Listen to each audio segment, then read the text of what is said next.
आज के सभा में आए हुए तमाम रविदास महासभा के माताओं एवं बहनों को मैं कोटि कोटि नमन करूंगा। इतनी चट्टानी एकता से आए जिसके लिए धरना के बाद भी हमारे सीट को वापस नहीं पुनः बहाल करते हैं तो हम लोग रोड पर उतरकर उग्र आंदोलन करने को तैयार हैं। मांग तो पूरा करना पड़ेगा, क्योंकि आज जातीय जनगणना कर दिया जाए तो निहित पिछला जनगणना के आधार पर मैं बताना चाहता हूं कि हमारी जनसंख्या 50 लाख से ऊपर पार कर चुकी है।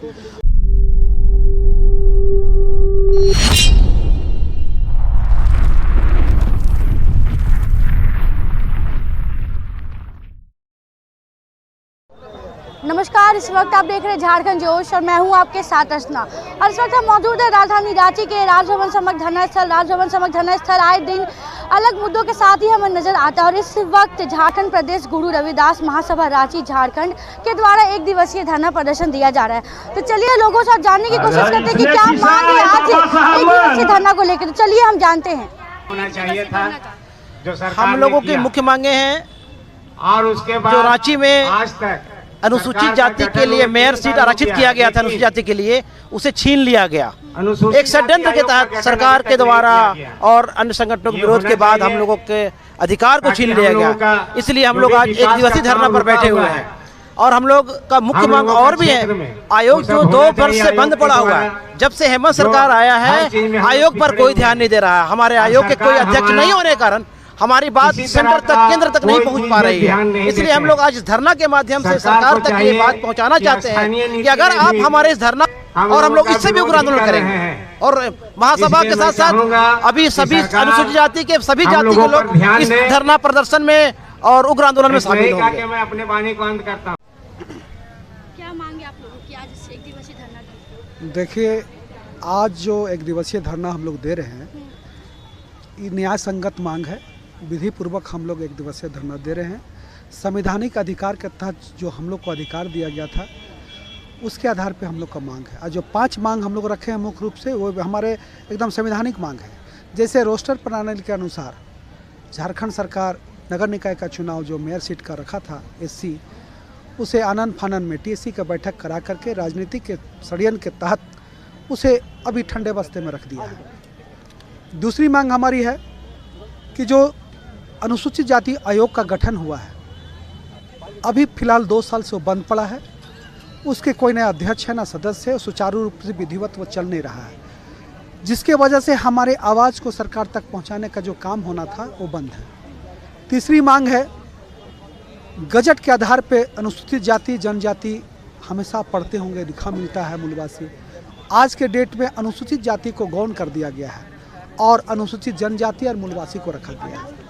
दूसरी बात है कि हमारा ये डिमांड भी है कि आप टीएससी के तहत जो परामर्शदात्री समिति का गठन किए थे अनुसूचित जाति के लिए, आपको भी एक परामर्शदात्री समिति का गठन करना चाहिए ताकि हमारे हक और अधिकार का लड़ाई लड़ सके। क्या उम्मीद है कि आने वाले समय में सरकार आपकी मांग को पूरी करेगी?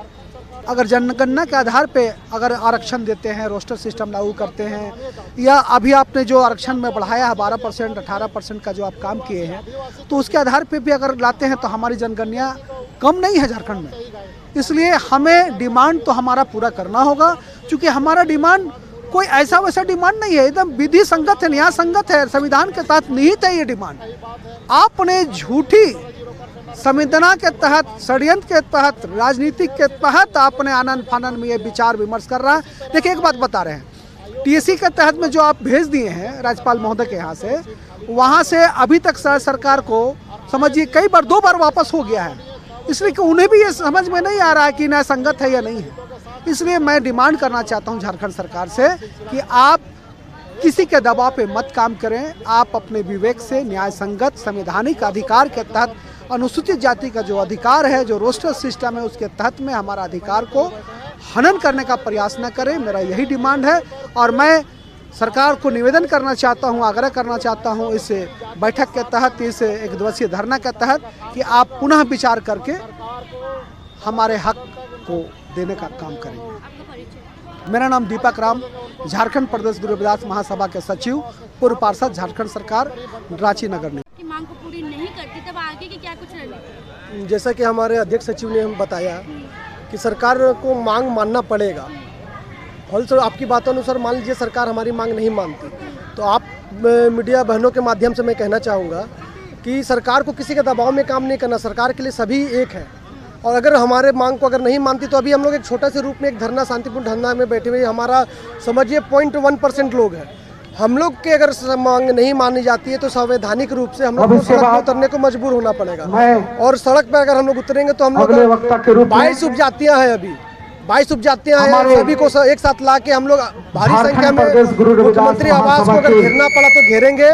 राजभवन के समय हम लोग धरना प्रदर्शन करेंगे, हम लोग को जुलूस के रूप में आएंगे, नहीं हम लोग दिल्ली तक जाएंगे, हम लोग को जो करना पड़ेगा करेंगे, लेकिन अपनी मांगों को लेकर आएंगे। अपने बच्चों के भविष्य को बचाने के लिए जो करना होगा हम लोग संवैधानिक हमारे बड़े भाई प्रदीप रवि, झारखंड गुरु रविदास महासभा संचालन समिति का सचिव आए हैं।